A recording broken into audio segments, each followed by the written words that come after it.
Pada segmen keempat atau segmen terakhir ini terkait transportasi pasca panen, khususnya unit operasi pengangkutan, saya akan coba jelaskan terkait muatan sumbu terberat pada kendaraan dan juga klasifikasi jalan berdasarkan beban muatan. Kemudian pada bagian terakhir saya akan coba jelaskan beberapa metode pengangkutan di perairan atau di laut. Untuk mengawali pembelajaran pada bagian ini, sebelumnya mari kita simak dulu video berikut. Sejumlah truk muatan melebihi batas terjaring razia di Jalan Tol Wiyoto Wiono, Tanjung Priok, Jakarta Utara. Razia dilakukan guna mengurangi kerusakan dan angka kecelakaan di jalan tol. Belasan truk bermuatan melebihi batas dipaksa keluar dari ruas tol Wiyoto Wiono, Tanjung Priok, Jakarta Utara, Senin siang. Truk dengan muatan lebih dari 10 ton ini juga denda tilang sebesar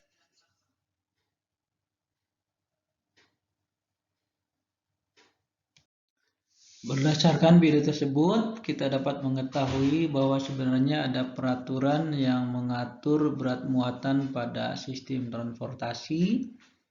Dalam hal ini, misalnya Undang-Undang Nomor 22 Tahun 2009 tentang Lalu Lintas dan Angkutan Jalan, yang membedakan kelas jalan menjadi 4 tipe, yaitu kelas khusus, kelas jalan 1, 2, dan 3, dengan masing-masing tentu saja memiliki kriteria yang berbeda.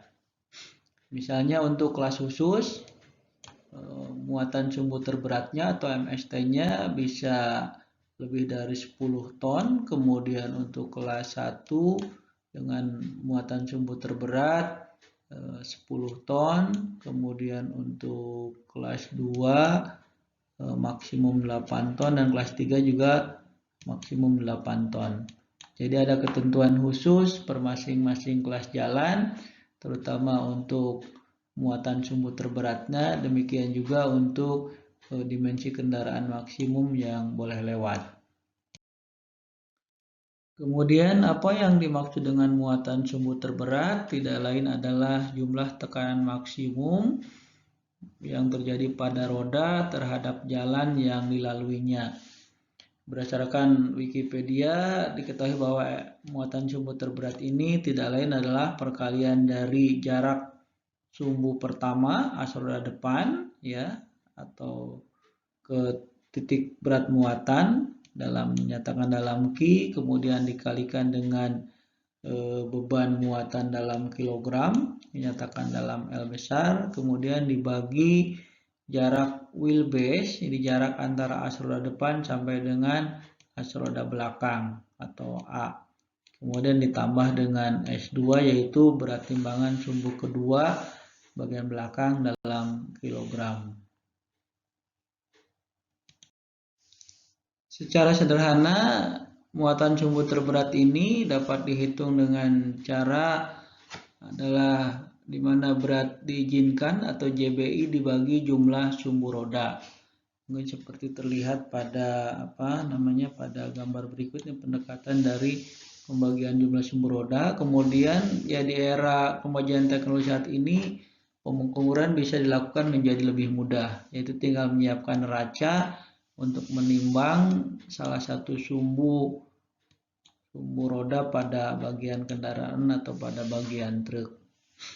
Kemudian di bawah ini bisa dilihat beberapa posisi, misalnya untuk MST atau muatan sumbu terberat 10 ton, untuk beban total kurang dari 15 ton, maka akan terbagi dalam 5 ton dan 10 ton, misalnya begitu ya. Kemudian berat total kurang dari 25 ton akan terdistribusi menjadi 6 ton dan 19 ton. Jadi ini untuk muatan sumbu terberat 10 ton, 19 ton dibagi 2, kemudian yang misalnya kurang dari 50 ton berat totalnya, kemudian dengan jumlah as 1, 2, 3, 6 as roda, maka akan terdistribusi dengan rata-rata maksimum 10 ton. Demikian juga untuk MST yang atau muatan sumbu terberat 8 ton. Bisa terdistribusi dengan cara seperti ini, atau tadi cara sederhana adalah menghitung dengan cara berat yang diizinkan atau JBI dibagi jumlah sumbu roda. Kemudian bagian terakhir adalah metode transportasi melalui sungai atau laut. Pada slide berikut kita dapat melihat beberapa moda transportasi melalui air atau melalui laut, yaitu misalnya dengan kapal atau perahu berupa perahu nelayan, kemudian ada juga pengangkutan dengan menggunakan ponton yang biasanya ditarik dengan tugboat. Ini biasa dilakukan untuk mengangkut produk kayu dari hutan.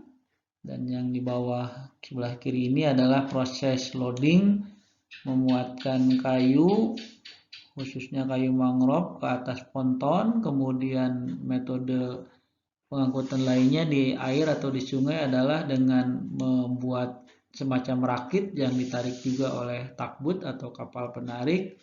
Dan beberapa produk hasil bumi atau hasil pertanian diangkut dengan menggunakan semacam perahu, ya.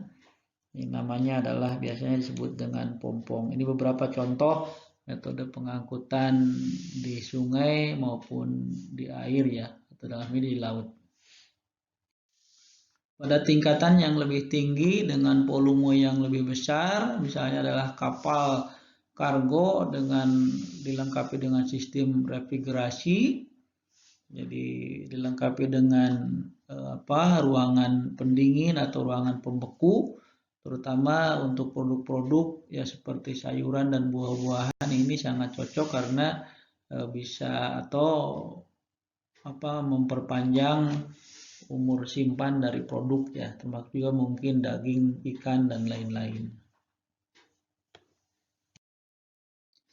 Video berikut memperlihatkan cara atau sistem transportasi yang menggunakan kontainer, khususnya untuk sistem transportasi di laut, di mana kontainer ini dilengkapi dengan sistem refrigerasi sehingga bisa menyimpan produk dan membuat produk menjadi lebih berumur panjang. Dan pada video ini dicontohkan terutama adalah untuk buah-buahan.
Demikian secara keseluruhan materi perkuliahan untuk pertemuan minggu ke-6 ini.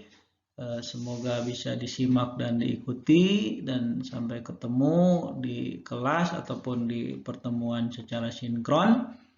Demikian, terima kasih atas perhatiannya. Assalamualaikum warahmatullahi wabarakatuh.